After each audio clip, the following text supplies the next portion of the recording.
आज की बातचीत एक काफ़ी दुखद खबर से शुरू हो रही है। बैंक ऑफ बड़ौदा के एक चीफ मैनेजर शिवशंकर मित्रा उन्होंने आत्महत्या कर ली। हाँ, बारामती ब्रांच के थे वो।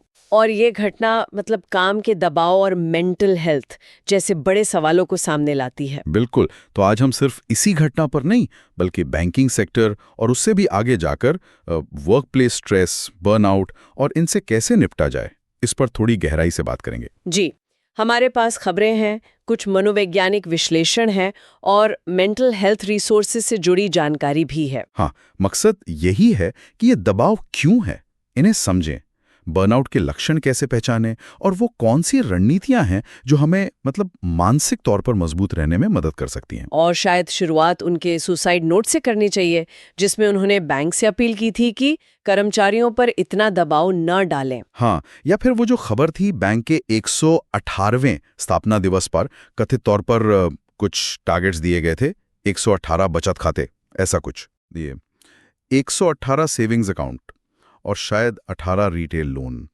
और इसी संदर्भ में वो सुसाइड नोट जिसमें उन्होंने साफ लिखा कि बैंक के दबाव के कारण वो ये कदम उठा रहे हैं, ये और भी ज्यादा सोचने पर मजबूर करता है। बिल्कुल। ये 17 जुलाई 2025 की घटना है और नोट में साफ लिखा था, बैंक के अत्यधिक दबाव के कारण मैं अपनी जिंदगी खत्म कर रहा हूँ।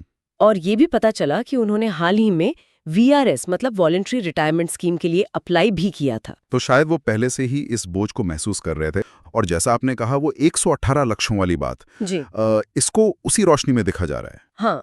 जो बैंकर कर्मचारियों के ऑनलाइन ग्रुप्स हैं, जी। जैसे वी बैंकर्स ऑफिशियल, उन्होंने इस पर काफी सख्त प्रतिक्रिया दी है। अच्छा, क्या कह रहे हैं वो लोग? उनका कहना है कि ये कोई अकेली घटना नहीं है, बल्कि सरकारी बैंकों में ये बैंकरों की आत्महत्या का एक परेशान करने वाला पैटर्न बन गया है। वो सवाल उठा रहे हैं सिस्टम पर। सिस्टम पर मतलब क्या मैनेजमेंट और यूनियनें सिर्फ नंबर्स के पीछे भाग रही हैं और जो इंसानी कीमत चुकानी पड़ रही है उसे नजरअंदाज किया जा रहा है। ये पैटर्न वाकई चिंताजनक है और शायद ये सिर्फ बैंकिंग तक की सीमित न हो।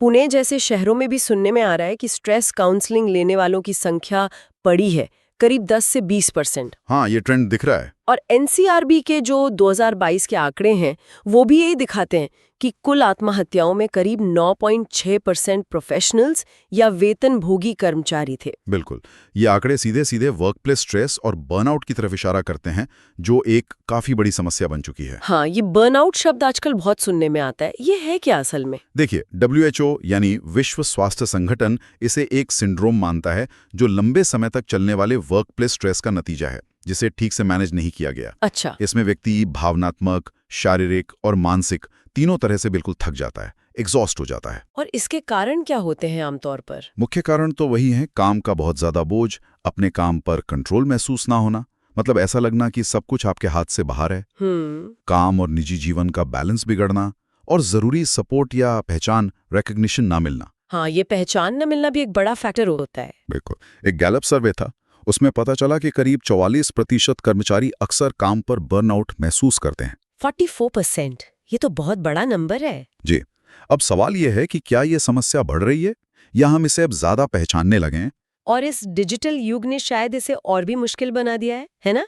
टेक्नोलॉजी की वजह से वो जो लाइन थी काम और घर के बीच, हाँ, वो धुंधली हो गई है। बिल्कुल। मनोवैज्ञानिक डॉक्टर किंजल गोयल बता रही थी कि उनके कई मरीज दिन में 8-8 घंटे स्क्रीन पर बिता रहे हैं और काम का प्रेशर घर ले जा रहे हैं। हाँ, ये ऑलवेज ऑन कल्चर जो है, हमेशा उपलब्ध रहना जी। और ये जो लगातार कनेक्टिविटी है, ये हमारे इमोशनल रेगुलेशन भावनाओं को संतुलित रखने की क्षमता को बिगाड़ सकती है। वो कैसे? देखिए, लगातार तनाव से शरीर में कोर्टिसोल जैसे स्ट्रेस हार्मोन बढ़े रहते हैं और ये लंबे समय में सेहत के लिए अच्छा नहीं है। हाँ, ये तो सुना है। और सोचिए, कम्युनिकेशन कितना बदल गया है।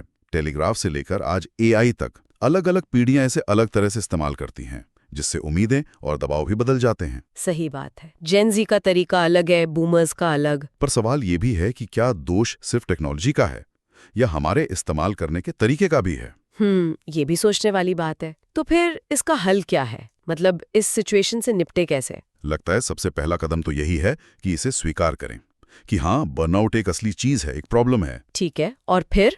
तुरंत राहत के लिए क्या कर सकते हैं? कुछ चीजें हैं, जैसे काम से छोटा ब्रेक लेना, आराम और नींद को प्राथमिकता देना और जरूरत पड़े तो मदद मांगना।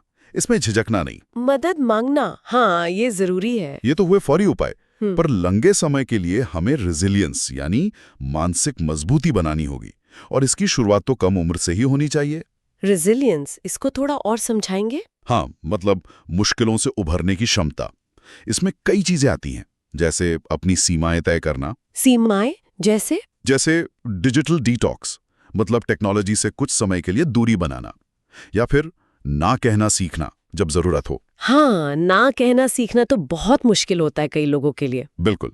फिर माइंडफुलनेस तकनीकें हैं, जैसे बॉक्स ब्रीदिंग। बॉक्स ब्रीदिंग, वो क्या है? इसमें आप आराम से बैठकर 4 सेकंड तक सांस अंदर लेते हैं, 4 सेकंड रोकते हैं, 4 सेकंड में बाहर छोड़ते हैं और फिर 4 सेकंड रोकते हैं। ये तनाव कम करने में मदद करता है। अच्छा, ये तो आसान लगता है। जी। इसके अलावा प्रॉब्लम सॉल्विंग स्किल्स डेवलप करना, ग्रोथ माइंडसेट रखना, यानी ये मानना कि आप सीख सकते हैं और बेहतर हो सकते हैं। और खुद पर थोड़ी नरमी बरतना, सेल्फ कंपैशन। हाँ, बिल्कुल। आत्म करुणा और सामाजिक जुड़ाव बनाए रखना, लोगों से मिलना जुलना, बात करना, ये सब लंबे समय में मदद करता है। और इसमें कंपनियों की क्या भूमिका है? क्या वो कुछ कर सकती हैं? बिल्कुल। नियोक्ताओं की बहुत बड़ी भूमिका है। उन्हें EAPs यानी एम्प्लॉय असिस्टेंस प्रोग्राम्स देने चाहिए। ऑफिस में खुली बातचीत का माहौल बनाना चाहिए, ताकि लोग अपनी परेशानी बता सकें। हाँ। मैनेजर्स को ट्रेनिंग देनी चाहिए कि वो टीम के सदस्यों में स्ट्रेस के लक्षण पहचान सकें और सपोर्टिव हों। एक पॉजिटिव माहौल बनाना। सही है।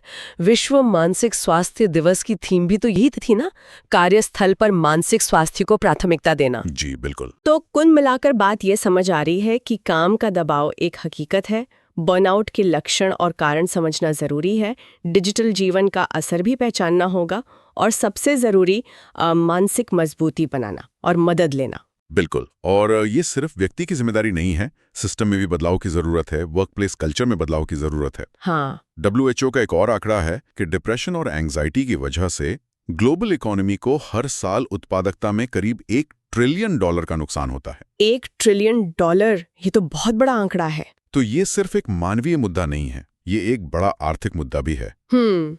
तो इन सारी बातों को ध्यान में रखते हुए एक सवाल मन में आता है, जो शायद हमारे सुनने वालों के लिए भी हो, जी। कि इस डिजिटल युग में जहां हम हमेशा जुड़े रहते हैं, हम सब, चाहे व्यक्ति हो या कंपनियां, कैसे सचमुच इस हसल कल्चर, मतलब हमेशा भागते रहने वाली संस्कृति से हटकर सस्टेनेबल वेलबींग यानी टिकाऊ कल्याण को प्राथमिकता दे सकते हैं? ये बहुत अहम सवाल है, और इसका जवाब हम सबको मिलकर खोजना होगा, व्यक्तिगत स्तर पर भी और संगठनात्मक स्तर पर।